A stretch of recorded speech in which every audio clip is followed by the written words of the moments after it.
Bien, pues seguimos con el libro de Daniel y entre este domingo y el domingo que viene pues vamos a intentar finalizar o comenzar y finalizar lo que es el capítulo 2, ¿vale?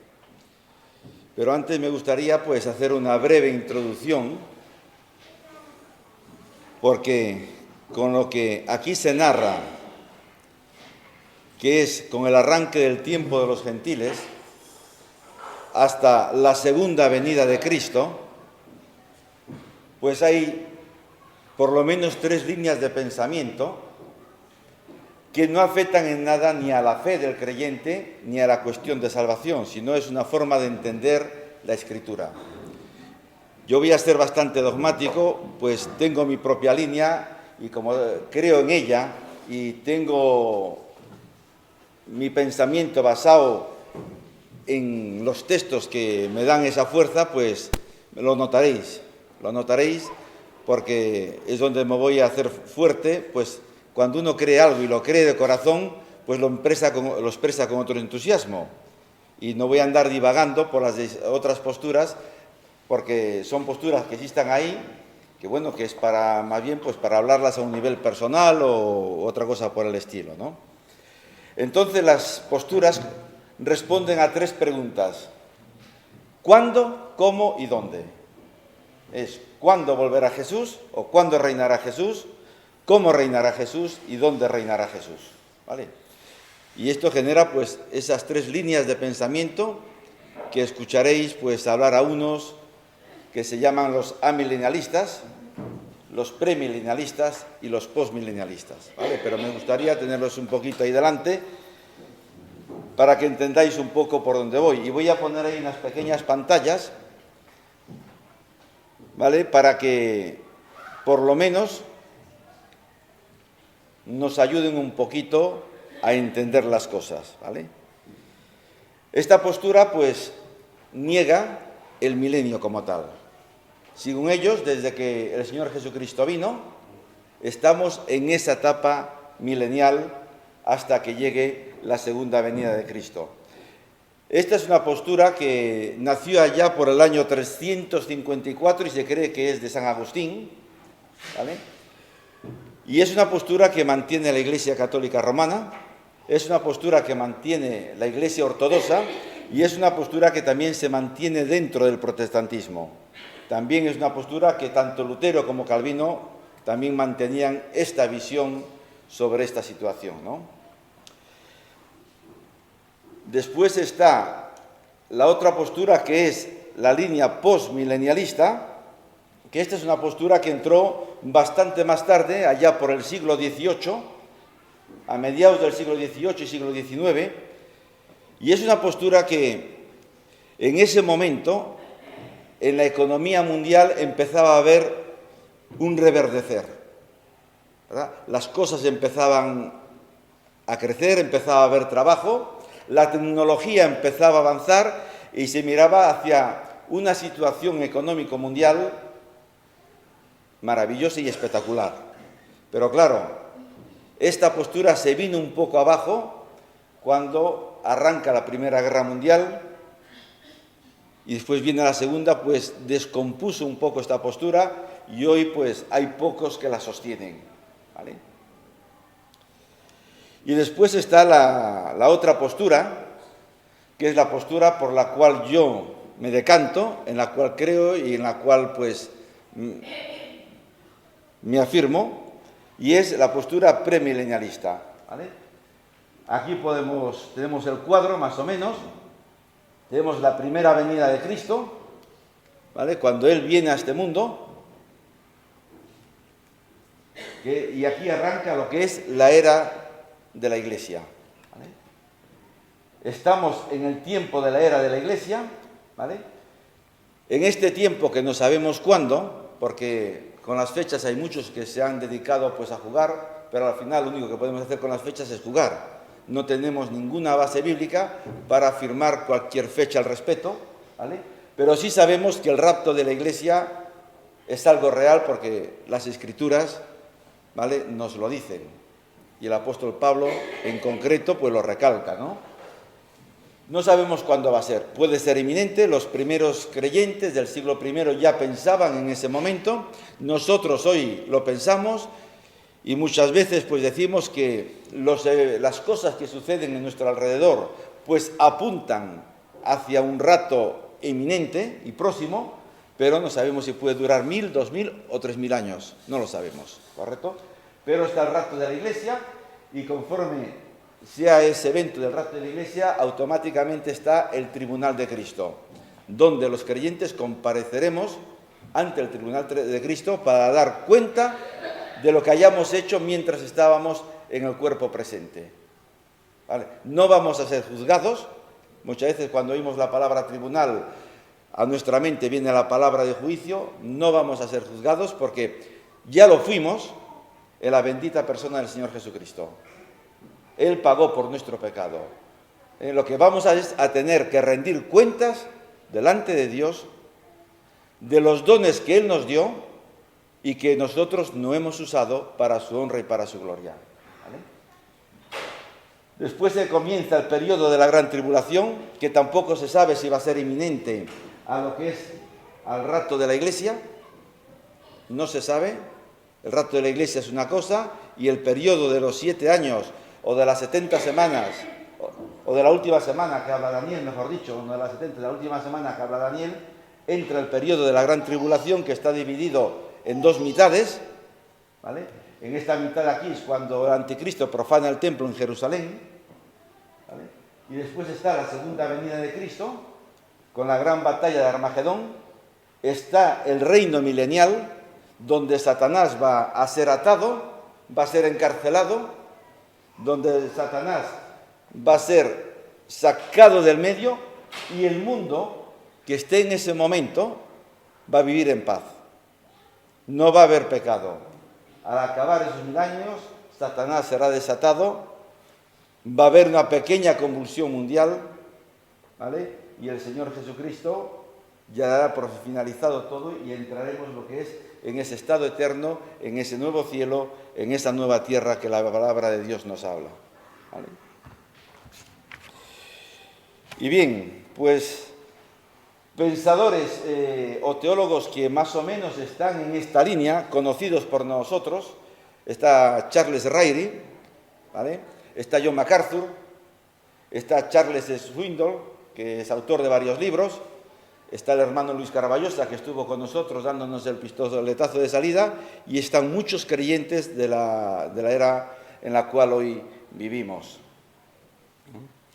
Bien, y teniendo esto así como una breve introducción, vamos a ir al capítulo 2, que después tendré que hablar con Marcos porque no me salen aquí las notas, y después ya me explicarás qué hice mal para que... Gracias que tengo papel. Y vamos al capítulo 2. No lo vamos a leer todo, porque si no emplearíamos pues 15 minutos casi en los 49 versículos. Vamos a ir texto por texto. Y es bueno que el libro de Daniel, durante todo el tiempo en que estemos estudiando Daniel, lo leáis las veces que podáis. No una, sino, si pueden ser, 70 veces una, mejor. ¿Vale? Porque así os queda mejor lo que hay en el texto, porque hay veces que no se podrá leer el texto completo por razones de tiempo, porque estamos sujetos al tiempo. Bien, como hoy vamos a ver es el capítulo 2, donde se nos narra que el rey Nabucodonosor, ¿vale?, ha tenido un sueño. Es un hombre que tuvo pues una trayectoria político-militar asombrosa, muy rápida, ¿vale? Como sabéis, él estaba fuera de Babilonia, él estaba luchando contra los egipcios en Carquemis, como sabéis, contra el faraón... ¿Cómo es? Correcto, que no me salía el nombre. Y después estaba haciendo el sitio a la ciudad de Jerusalén, ¿vale? Estando sitiando Jerusalén, le muere su padre, Nabopolassar, y él tiene que regresar a Babilonia para hacerse cargo del reino. Pero hay un texto en todo este capítulo que me gustaría destacarlo y que para mí es el texto clave del mismo, y es: hay un Dios. Hay un Dios que revela los misterios. Y esto es el versículo clave sobre el cual da vueltas toda esta narrativa que hay de este sueño o sueños, ¿verdad? Y también debiera de ser un texto clave para ti y para mí. Hay un Dios, y ese Dios ninguno de los presentes, ni nadie en este mundo lo podrá evitar. Nadie lo podrá evitar, porque ante Él compareceremos todos, de una manera o de otra. Ante Él vamos a comparecer. Lo creamos o no lo creamos. Lo cierto es que compareceremos ante Él. Unos para rendir cuentas por los dones y las cualidades que Él nos dio a cada uno y que hemos desaprovechado, ¿vale?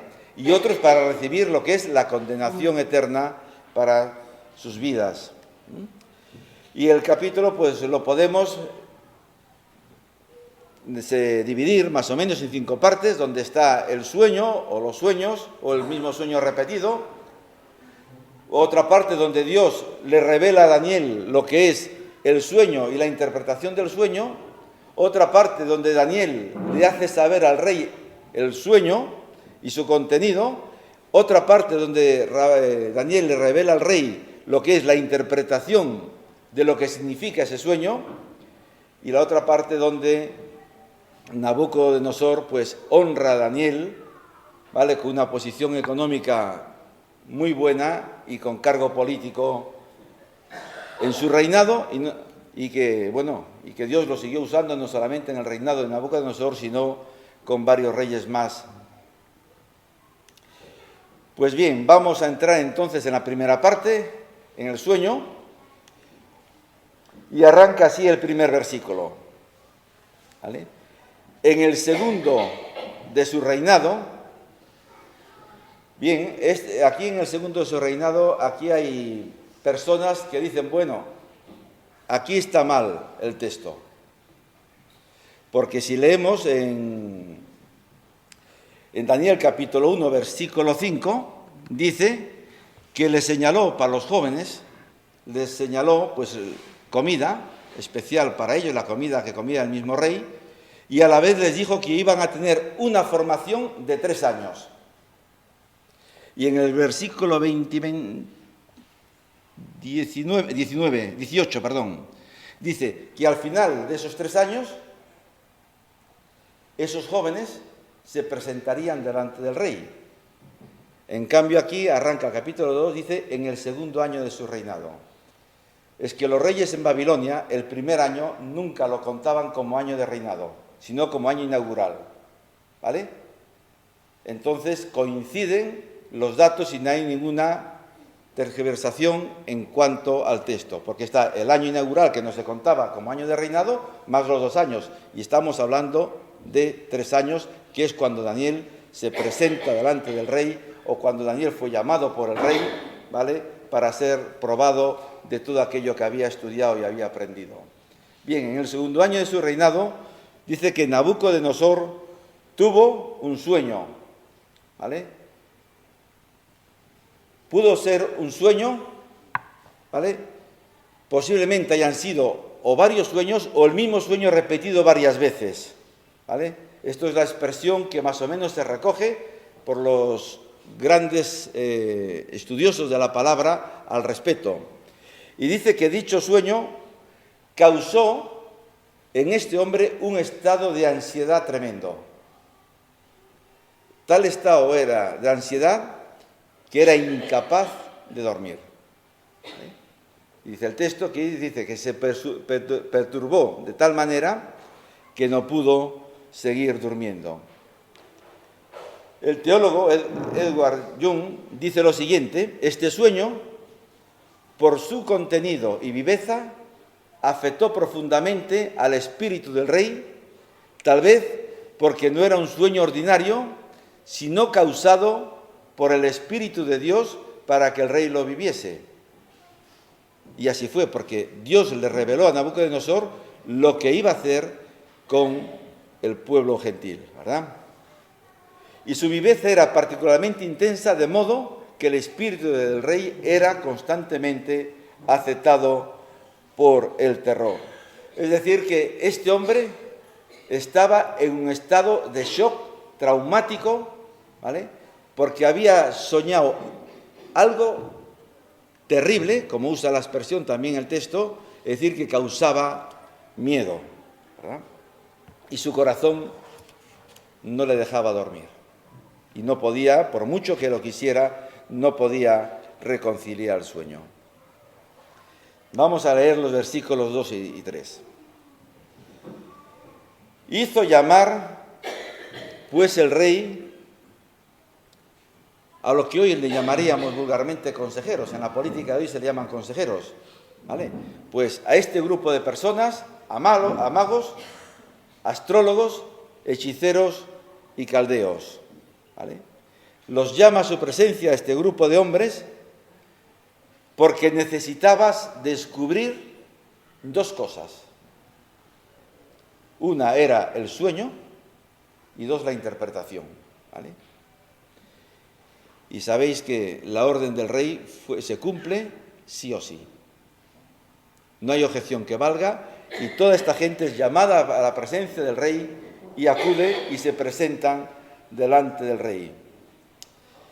Y entonces el rey les dice: he tenido un sueño y mi espíritu se desespera por entender el sueño. ¿Verdad? Lo que no sabían este grupo de hombres sabios de Babilonia, y me imagino que no estarían todos en Babilonia, posiblemente estuviesen en todo el reino en el cual gobernaban, en el mundo conocido, no tenían ni la menor idea a lo que se estaban enfrentando. Posiblemente llegaban ahí como otro caso más, el rey tuvo un sueño, pues vayamos allá pues a interpretárselo.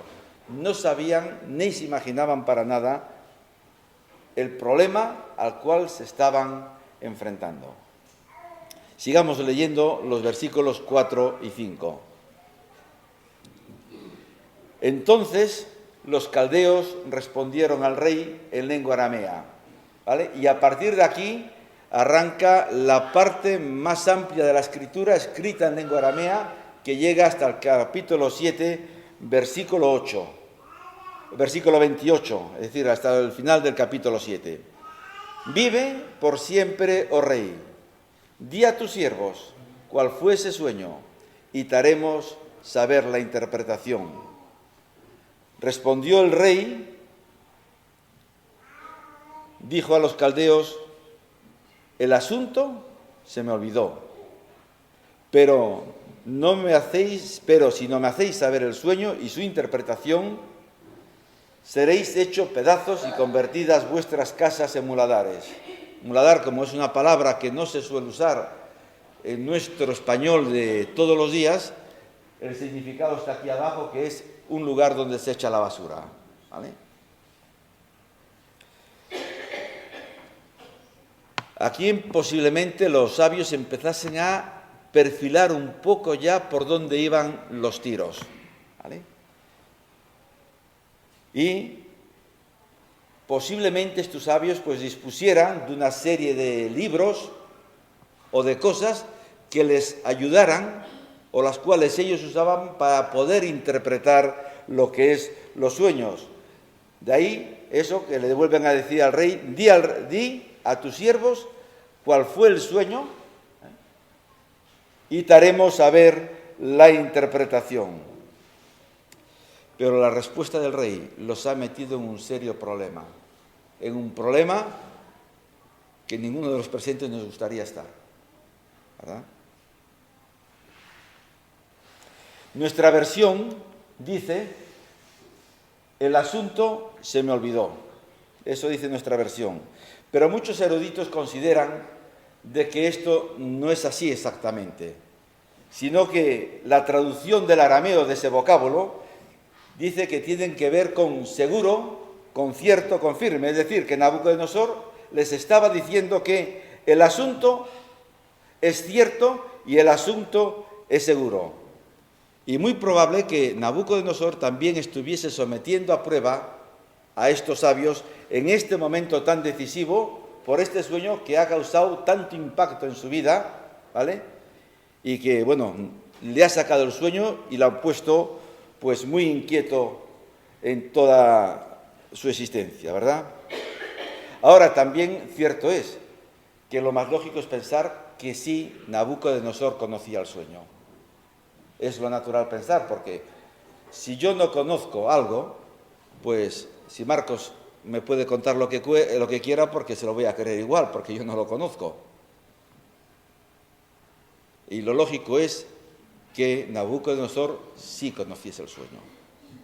Es lo lógico pensarlo, ¿vale? Yo me inclino por esa línea más que por la otra, porque si no, Nabucodonosor sería un pasto fácil al engaño, a la manipulación por parte de estos 4 grupos de personas que no eran cualquiera, eran gente de lo más sabio que había en el mundo conocido de aquel entonces, ¿verdad?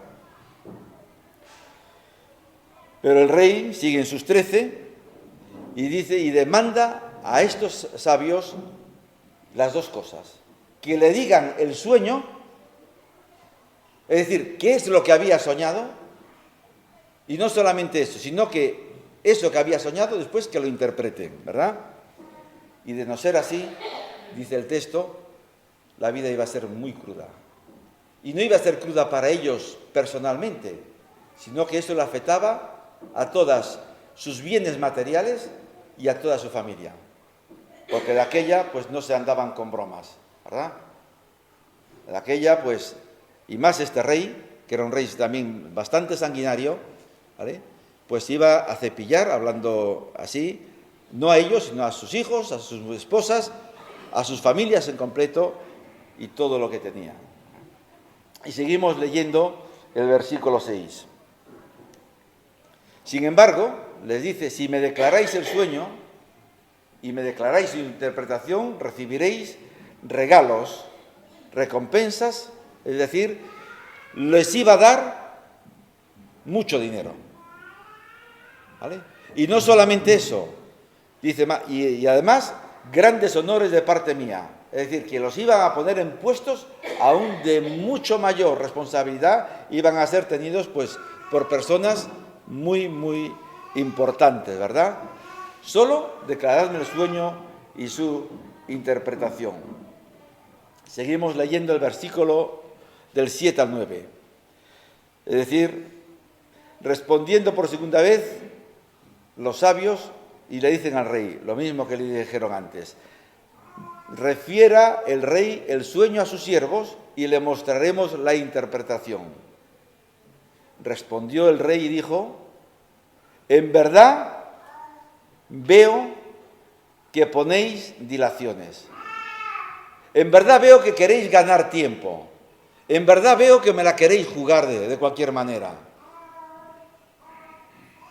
El rey ya los tenía, pues como se suele decir hoy, atravesados. Porque estaba hablando con un grupo que él pensaba que eran lo suficientemente sabios y conocedores para poder ayudarle, y lo que está percibiendo, por lo que ellos le dicen, es que lo que buscan es ganar tiempo para ver cómo pueden salir de ese problema en el cual estaba metido. Porque sabéis que el asunto, que es un asunto que ya tengo decidido, es decir, que si no me decís esto, el asunto ya está decidido, está sin firmar, pero está decidido, que es vuestra propia muerte. Si no me mostráis el sueño, una misma será vuestra sentencia, pues os habéis confabulado para mentirme con palabras falsas mientras pasa el tiempo. Fijaos la dureza de Nabucodonosor con respecto a estos hombres sabios. Posiblemente estos hombres estuviesen esperando ese momento oportuno que, según sus creencias, porque ellos creían en todo lo que es los astros, ¿vale? Y según sus creencias, posiblemente estuviesen esperando esos momentos propicios donde los signos zodiacales se pudiesen dar esa información que ellos querían obtener y que ellos pensaban que podían resolver el enigma del rey, ¿verdad? Pues os habéis confabulado para mentirme con palabras falsas mientras pasa el tiempo. Declaradme de una vez el sueño y sabré que podréis interpretármelo. Keil dice lo siguiente: las mentiras de los sabios a los que Nabucodonosor acusa consistían en la explicación que prometieron si él les decía el sueño, en tanto que el deseo de ellos en oír el sueño contenía una prueba de que no tenían la facultad de resolver misterios. Las palabras del rey muestran claramente que sabía el contenido del sueño, ya que de otro modo no hubiese podido saber si los sabios hablaban la verdad al decirles el sueño. Esto es una afirmación que hace Keil al respecto. Y seguimos leyendo los versículos 10 y 11. Los caldeos respondieron ante el rey y dijeron: no hay hombre sobre la tierra que pueda declarar lo que pide el rey. Ningún rey, por poderoso que fuera, ha pedido cosa semejante a mago, astrólogo o caldeo alguno, porque el asunto que el rey demanda es cosa ardua y no hay quien lo pueda declarar al rey, salvo los dioses, cuya morada no está en la cárcel. Un primer pasito. Aquí hay un primer pasito de los sabios, y un pasito que posiblemente se nos pase muy desapercibido a todos cuando leemos la historia, porque parece una respuesta tan normal, tan lógica, que no requiere ni un segundo de pararnos. Pero sí vamos a pararnos, porque los sabios lo primero que reconocen es su incapacidad. Que pongámonos en los zapatos de ellos, en aquellos momentos, eso era dramático. Porque muchas veces, claro, como nosotros leemos la historia a toro pasado, bueno, claro, ya llevamos todo por delante y lo llevamos todo muy fácil. Pero tenemos que ponernos para comprender situaciones en los pies de ellos, para poder entender, ¿verdad? Y lo primero que conocen es que no hay nadie sobre la tierra capaz de declarar el asunto al rey. El rey se puede decir: entonces, lo que me habéis contado en sueños anteriores, ¿qué me habéis contado? ¿Vale? Le dice más: es un asunto sin precedentes, le está diciendo al rey, y esto es bastante osado. Es decir, rey, tú eres el único, Nabucodonosor, que nos está pidiendo algo que en la historia jamás ha pedido rey alguno a sabio alguno. Es decir, te estás pasando con nosotros en lo que nos pides. Y estas eran palabras que, ante Nabucodonosor, que podía tener todos los atributos buenos del mundo, pero que era muy impetuoso y muy tirado para adelante, pues hay que ponerse en esa piel, ¿verdad? Otra cosa que reconocen es que lo que les está pidiendo, que les diga en el sueño, y además de ese sueño, saber interpretarlo, les está diciendo que eso es extremadamente difícil. Y lo más fuerte de todo es que la solución al problema, no está en manos de ningún ser humano. Esto es lo que les están diciendo los sabios a Nabucodonosor. Palabras de mucho calado. Palabras que no sé cómo ya Nabucodonosor en ese momento no les hizo cortar la cabeza a todos, a cómo era él. Porque son palabras muy fuertes y de mucho calado, porque no solamente ya van enfocadas a este caso en particular, sino que el rey ve hacia atrás y dice: pero lo que me habéis contado, pues la semana pasada, o el mes pasado sobre este sueño, o el año pasado sobre lo otro, ¿qué me habéis estado mintiendo? Porque si para esto no sois capaces de decirme, lo otro me habéis estado mintiendo, ¿verdad? Es decir, los sabios confiesan definitivamente, ¿verdad?, que carecen de todo poder, de toda capacidad, de toda sabiduría para poder cumplir lo que el rey les demandaba. Y Wood dice lo siguiente,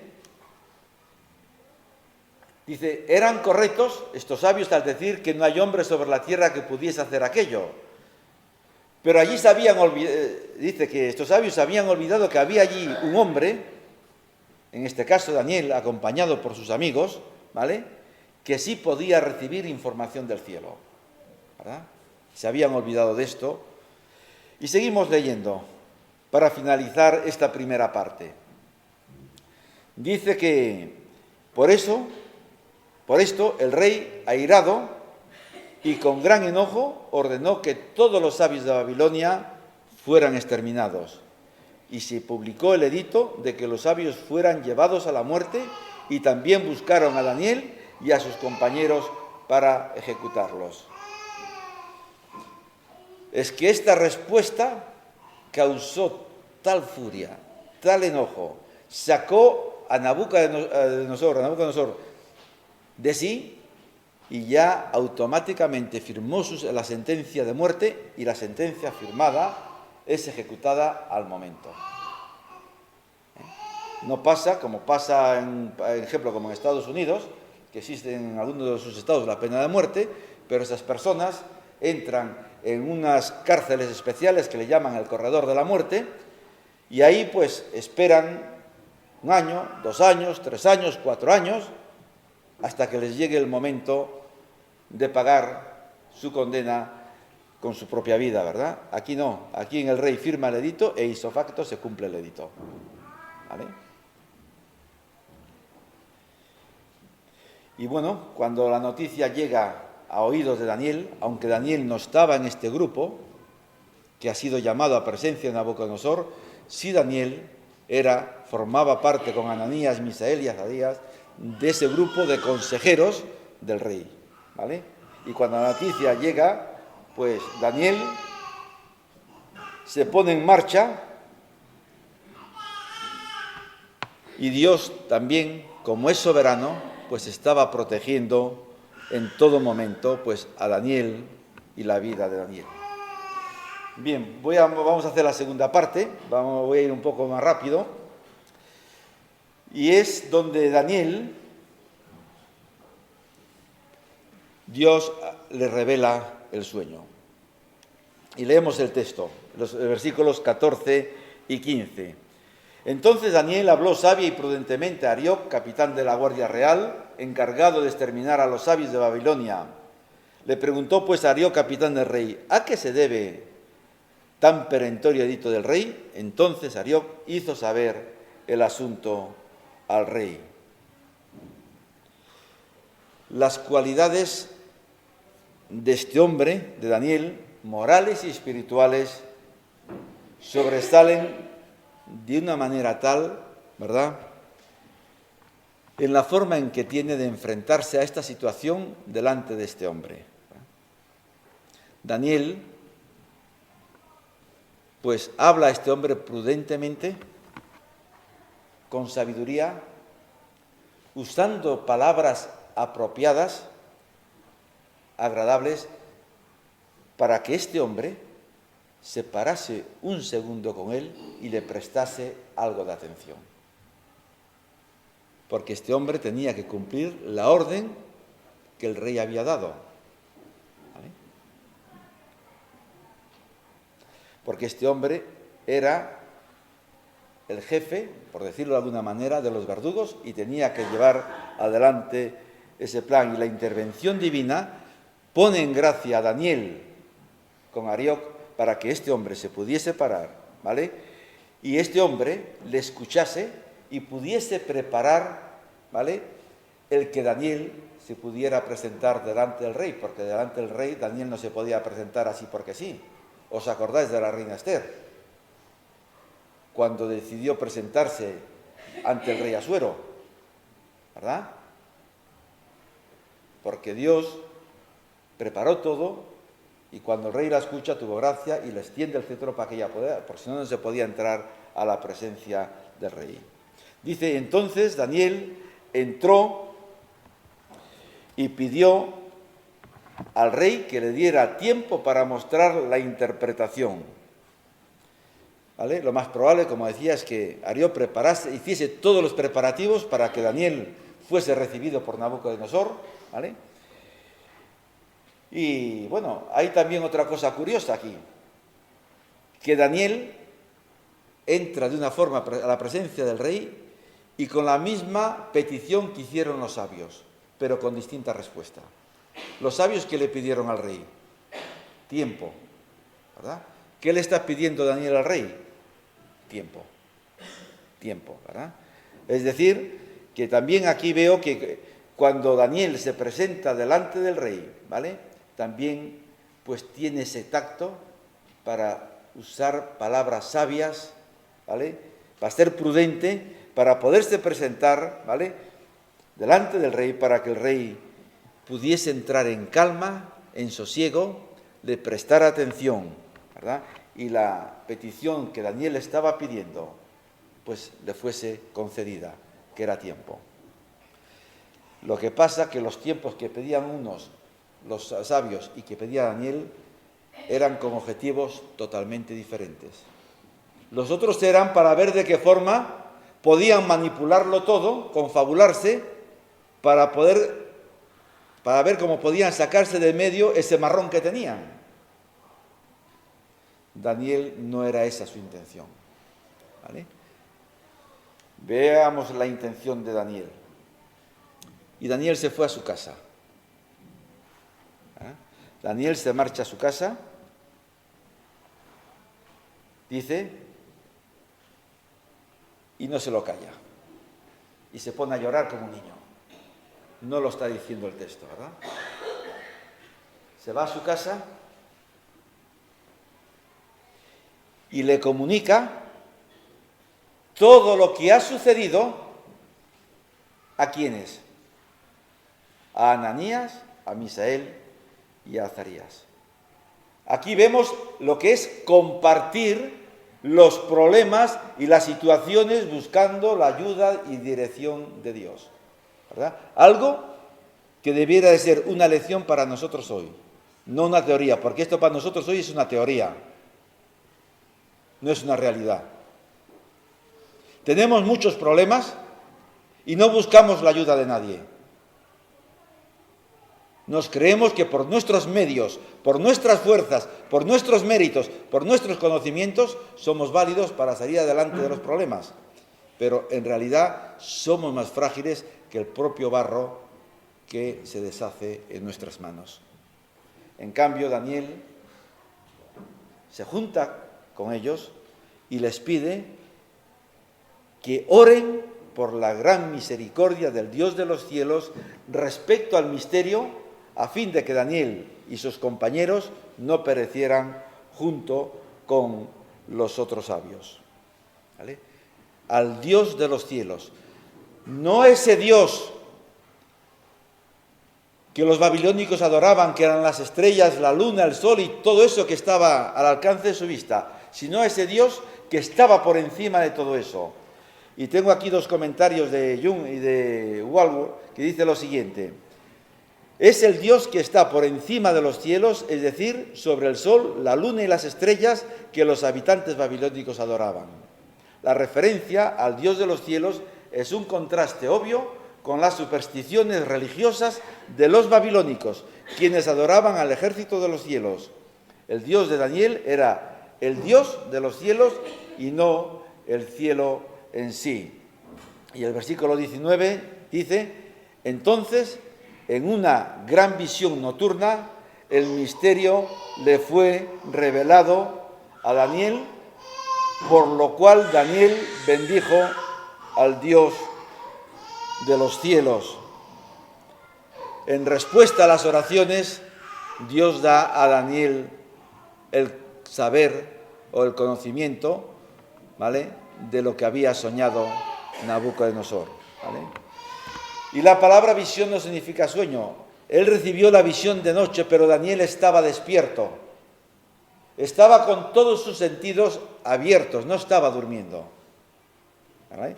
La visión aquí que recibe Daniel estaba él en un estado consciente y Dios se le manifestó y le manifestó todo lo que Nabucodonosor había soñado. ¿Y sabéis la reacción de Daniel? Bendijo a Dios. Bendijo a Dios. Y de la siguiente manera: Daniel, pues, habló y dijo: bendito sea el nombre de Elohá por los siglos de los siglos, suya es la sabiduría y el poder, Él muda los tiempos y las edades, Él quita reyes y establece reyes, Él da la sabiduría a los sabios y ciencia a los inteligentes, revela los secretos más profundos, conoce lo que oculta las tinieblas y la luz habita en Él.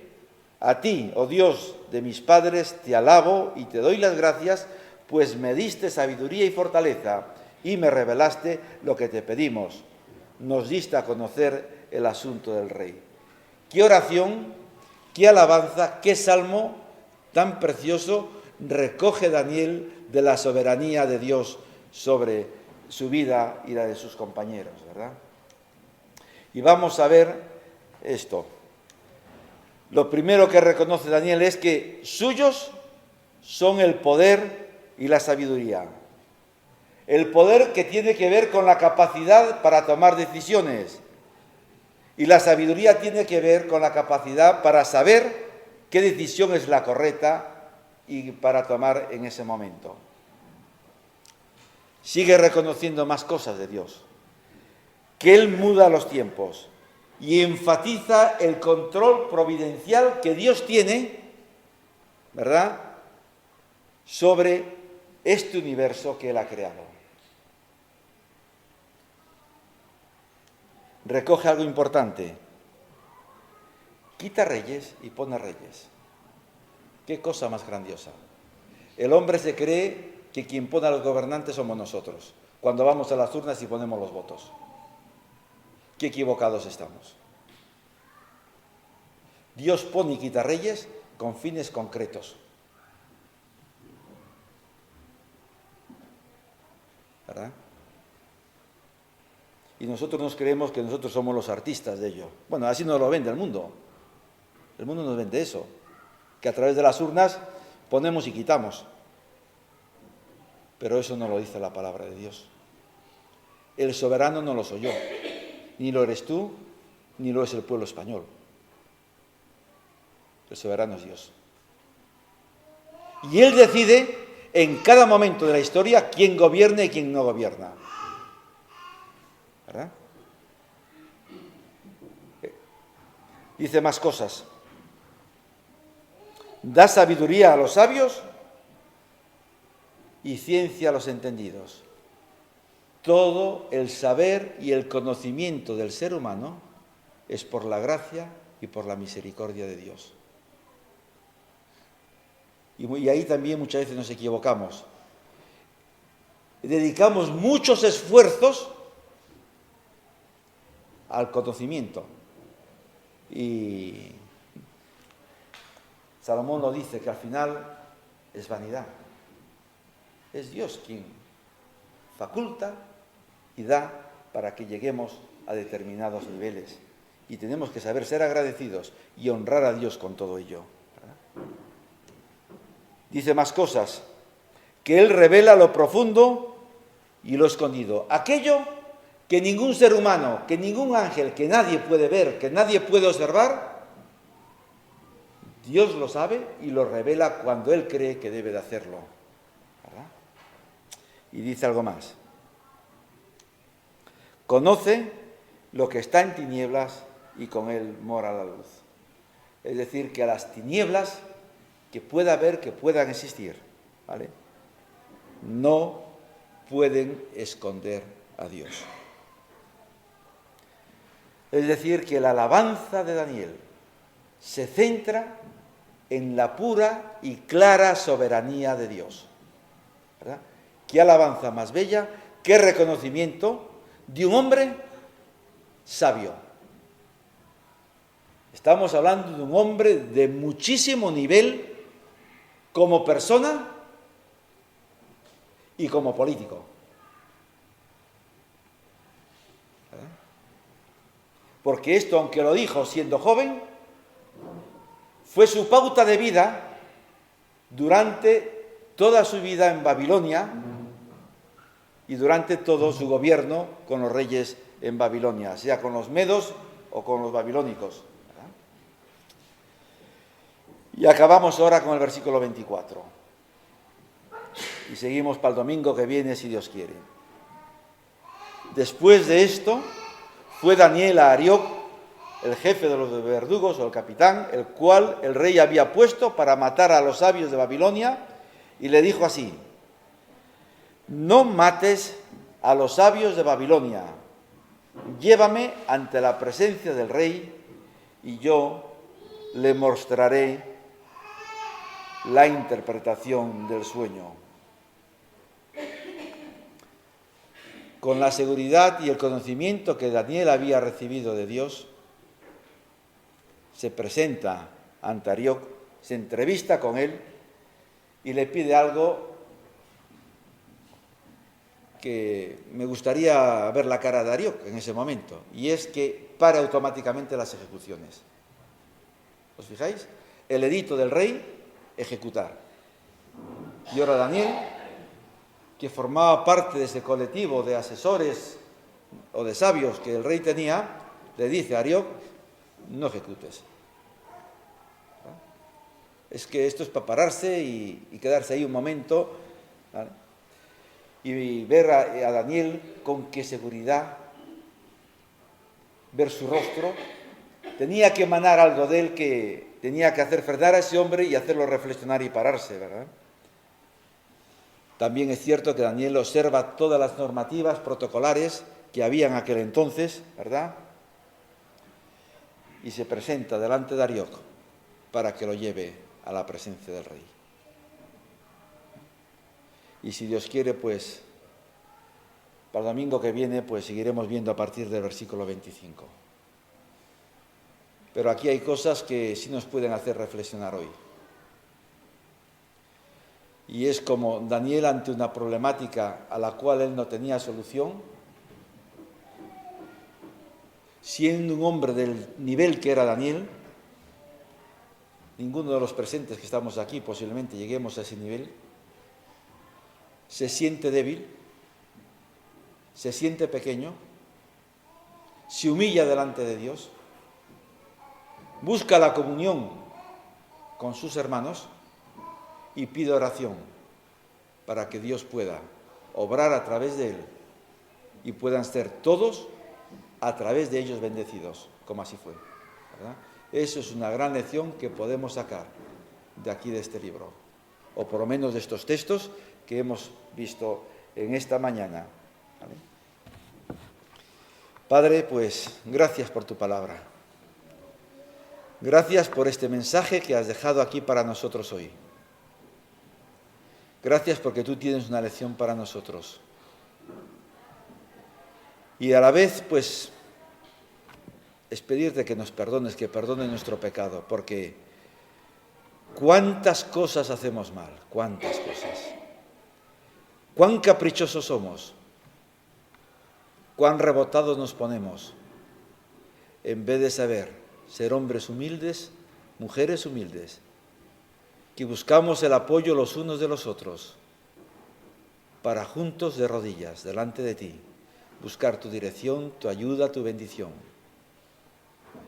Y sea cual sea tu respuesta, saber adorarte y, como hizo Daniel, saber reconocer tu soberanía sobre cada circunstancia, cada momento.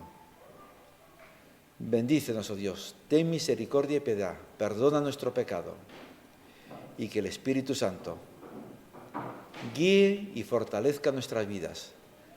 Que dejemos que el Espíritu Santo haga esto en nuestras vidas, porque al final somos barro y somos de una fragilidad tan grande, tan grande. Por eso buscamos tu dirección y tu apoyo, para que tú te manifiestes a través de nosotros, para que nosotros seamos de bendición los unos para con los otros y para esta sociedad. Y oramos en el nombre de Jesucristo, al cual sea la honra y la gloria por los siglos de los siglos. Aleluya. Amén.